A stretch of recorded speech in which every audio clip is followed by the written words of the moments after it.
those men outside like that to see. Did you tell them I am home? No, sir.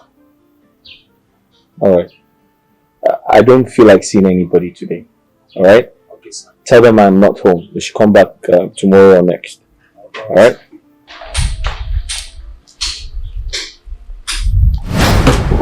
Good morning, sir.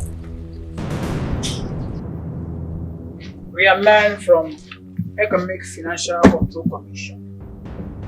We are under arrest for cybercrime and fraudulent related issues. You are advised to remain silent because whatever you do or say can be used against you.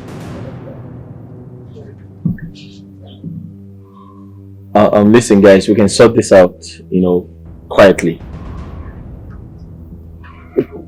Can I at least drive my car? I'm sorry you don't have that privilege. You have to join us in our car. Now move it.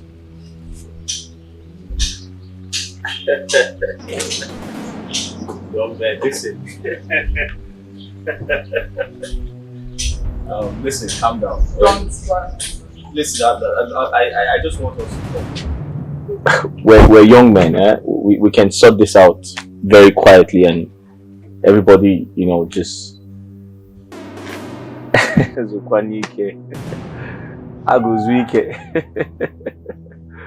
Listen, let's sort this out, alright? I'll give you guys 5 million. Move it! Listen, I know we see this every day, okay? I'll give you guys. Okay, I'll make it 10 million. 10 million. I mean, 10 million is enough money for you guys. Listen, I'll give you guys 15 million. Alright? 3 of you, 5 million each to go round. You know where you are? This is Nollywood Pictures TV.